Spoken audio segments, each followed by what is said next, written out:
She finally got justice. A Colombian court had just ruled in her favor. Her abuser was ordered to pay damages, a rare moment of accountability. But not even 24 hours later, María José Estupiñán was dead, shot at her own front door.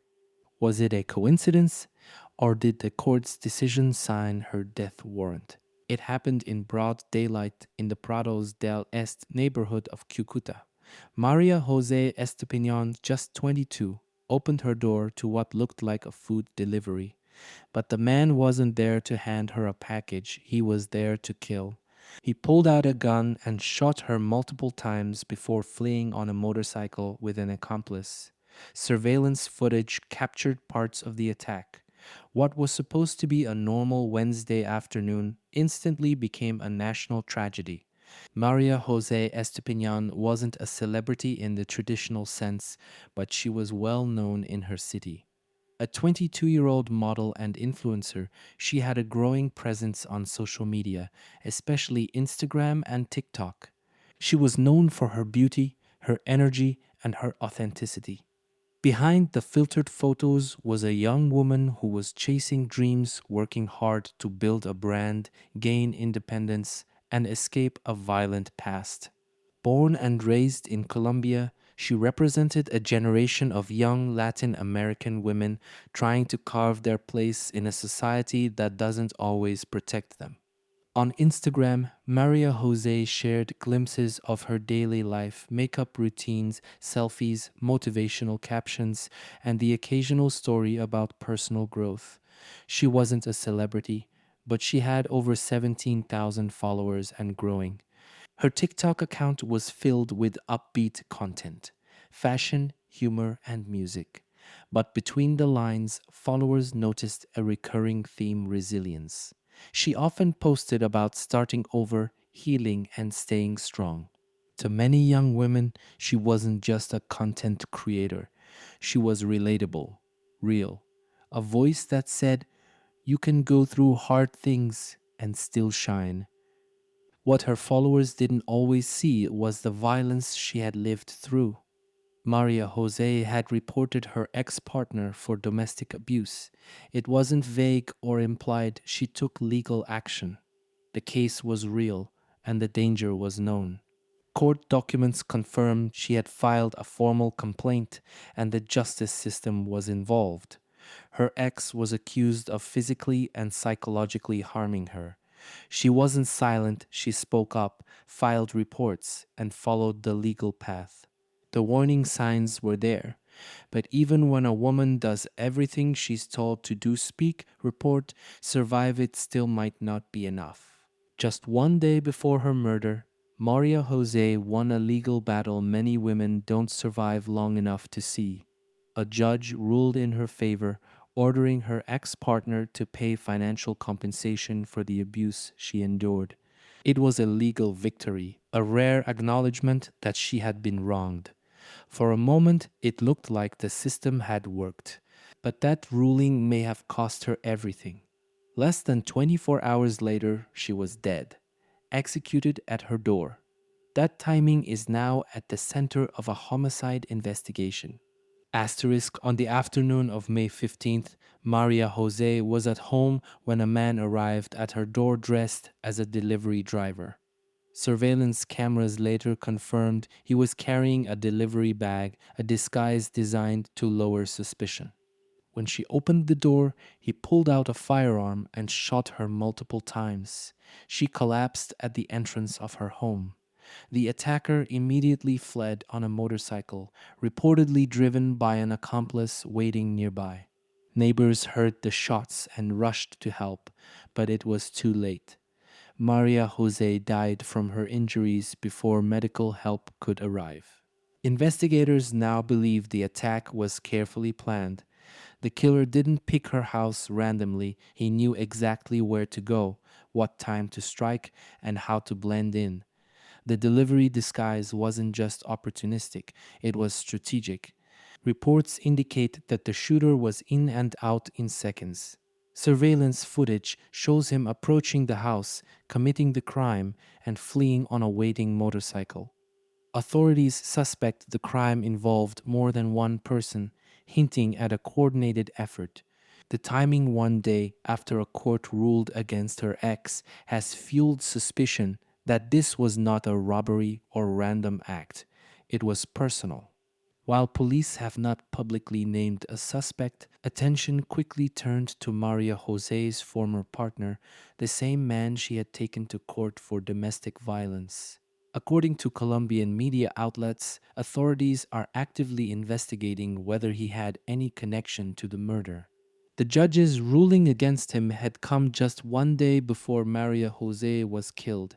Investigators are examining phone records, known associates, and any possible links between him and the two men involved in the shooting. At this stage, he has not been formally charged, but his history with Maria Jose and the court's recent decision have placed him at the center of the investigation. News of Maria Jose's murder spread rapidly across Colombia. Within hours, her name was trending on social media. The hashtags #Justicia para Maria Jose and #Nianaminos flooded timelines as thousands expressed grief, rage, and disbelief.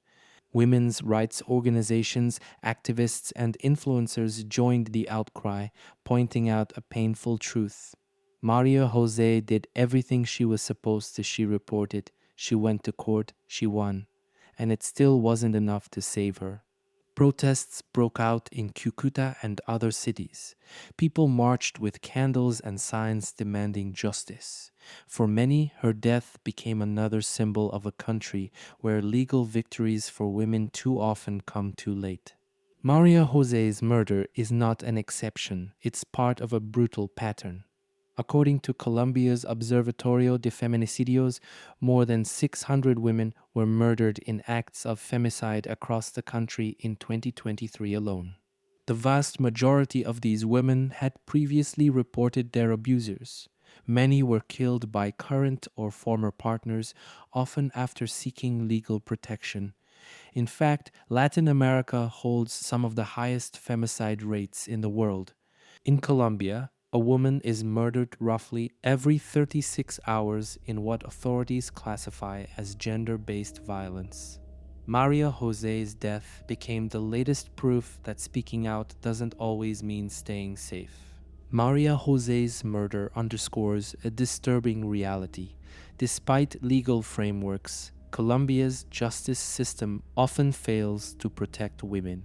In 2024, Colombia recorded 886 femicides, yet 73% of cases from 2021 to 2023 remain unsolved.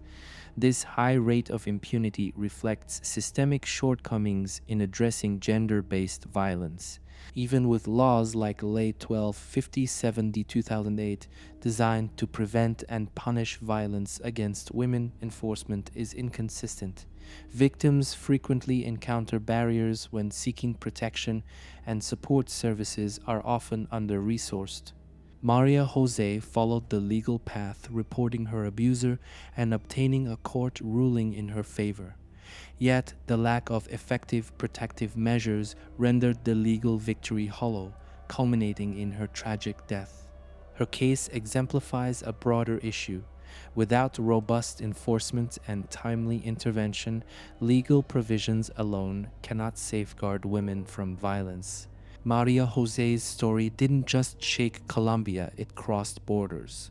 Latin American media outlets from Mexico to Argentina covered the case. International Spanish-language networks like Telemundo and Univision picked it up, calling it a wake-up call for regional justice systems. On TikTok and Instagram, influencers and gender rights activists began sharing her photos, her last posts, and the timeline of events.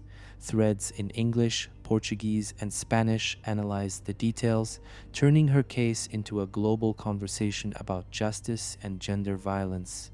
Her final Instagram stories were reshared thousands of times. What began as a tragedy in one Colombian city became a collective outcry from women across continents. We could be next. The man who murdered Maria Jose didn't break in. He didn't chase her. He rang her doorbell dressed as a delivery worker, a figure we see every day associated with safety, convenience, and routine. That disguise hit harder than any weapon. It shattered a sense of normalcy. He exploited trust to gain access. It was calculated not just to hide his identity, but to get close without raising alarm. For many women, that image is now burned into memory, a stranger with a fake smile, using the mask of everyday life to deliver death. It wasn't just a killing, it was a betrayal of public trust. In the days following Maria Jose's murder, her family remained mostly silent, devastated, in shock. But close friends and relatives slowly began to speak out on local media and social platforms. One of her cousins told Noticias Caracol she was starting over, she was healing, she didn't deserve this. Another friend posted a video saying, "She was the strongest woman I knew. She fought hard to live." Those who knew her personally described her as kind, hardworking, and determined to escape the cycle of violence. Their grief has now turned into something deeper, a public demand that this not be just another forgotten case. Colombian authorities launched an intensive investigation immediately after the murder. Security cameras from the neighborhood provided clear footage of the shooter and the motorcycle used in the escape. Investigators are now using that footage to identify the suspects. According to reports from La Opinion and Semana, law enforcement is examining Maria Jose's phone records, digital communications, and recent social media activity. They're also reviewing any contact between her and her ex-partner in the days leading up to the attack. So far, no arrests have been announced, but the case remains open. Authorities are treating the murder as a possible femicide with premeditation and say they are pursuing all leads without ruling anything out. Maria Jose's final Instagram post, shared just hours before she was killed, became a memorial. Thousands flooded the comments with broken hearts, prayers, and calls for justice. "You didn't deserve this," one follower wrote. "We failed you," said another. On TikTok, creators shared tribute videos using her photos and music she had once posted. Some turned her quotes into messages of strength. Her smile, once a symbol of her brand, now symbolized a stolen future. Even people who had never followed her began reposting her story. The internet turned into a mourning space where strangers across Latin America united to say, "No more." Maria Jose's life and the way it ended became more than just another headline. It became a symbol of how fragile justice can be, a reminder that even when women do everything right, they're still not safe. But her voice hasn't been silenced. In her own way, she left behind a message. Speak up, fight back, never shrink for someone who tries to break you. Her courage to go to court, to name her abuser, to keep moving forward, that's her real legacy.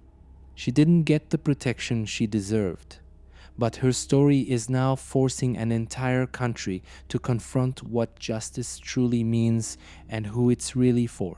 Maria Jose's death reignited urgent questions across Colombia. Why are protection orders so weak? Why do victims win legal battles only to lose their lives? And how many more women need to die before the system acts with urgency? Activists are now demanding stricter enforcement of restraining orders, real-time protection for women under threat, and faster response protocols when violence is reported. Legal victories on paper mean nothing if they don't come with safety in reality. This isn't just a Colombian issue, it's a global one. From Bogota to Buenos Aires, from Madrid to Mexico City, women are asking the same question. If Maria Jose wasn't protected, who will be? María José Estupiñán should be alive today. She did what society told her to do. She spoke up, she went to court, she fought back, and still it wasn't enough. Her story deserves more than outrage. It deserves action. If you've watched this far, don't just scroll away. Share this video. Talk about her. Ask your leaders, your lawmakers, your community what's really being done to protect women. And if you or someone you know is living in fear, please speak to someone. You are not alone. Silence doesn't protect. But maybe stories like Maria Jose's can.